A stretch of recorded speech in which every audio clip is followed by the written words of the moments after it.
কিছু কথা কিছু গান পেজ থেকে আমি শহীদুজ্জামান স্বপন আপনাদের জানাই শুভেচ্ছা স্বাগত। মূলত যারা নবীন শিক্ষার্থী আছেন তাদের উদ্দেশ্যে দুই একটি কথা বলার জন্য আমার এই আয়োজন। একটি কথা আছে প্রবাদ যে তানসেন হওয়ার আগে কানসেন হও।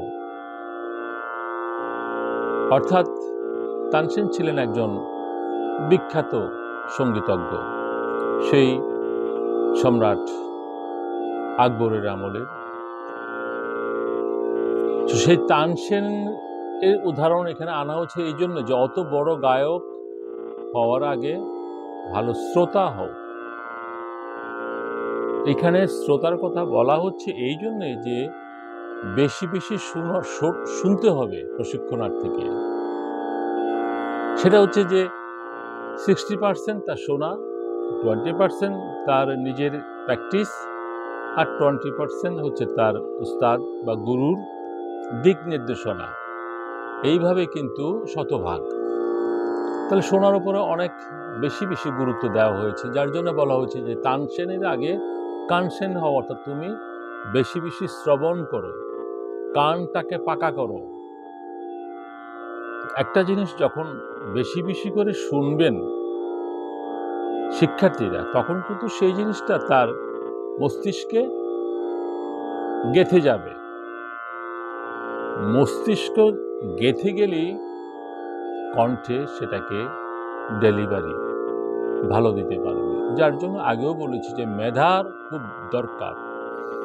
যারা ছাত্রী হিসাবে শ্রেণীকক্ষে খুব ভালো ফার্স্ট বয়, সেকেন্ড বয় বা একটা স্থান অধিকার করে আছেন, তারা দেখবেন সব কিছুতেই ভালো।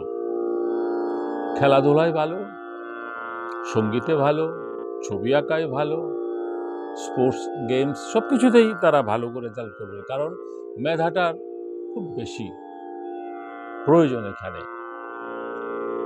যার জন্য সঙ্গীত এখন আর মুখস্থ কোনো বিদ্যা নয়, সেটা তার মস্তিষ্কে ধারণ করতে হবে। সে কি গাইছে, কেন গাইছে, এরকম না হয়ে ওরকম কেন হইল না, এই বিষয়গুলি তাকে বুঝে এবং গুরুদেরকেও সেই জিনিসটা তাদেরকে বুঝিয়ে দিতে হবে।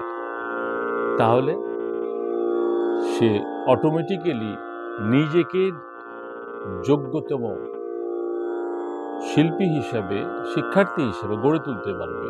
বেশি বেশি শুনতে হবে, যে কোনো গান, যে কোনো বিষয় বেশি বেশি শুনতে হবে। সো তানসেন হওয়ার আগে কানসেন হওয়া বাঞ্ছনীয়। ধন্যবাদ সবাইকে, আবার দেখা হবে।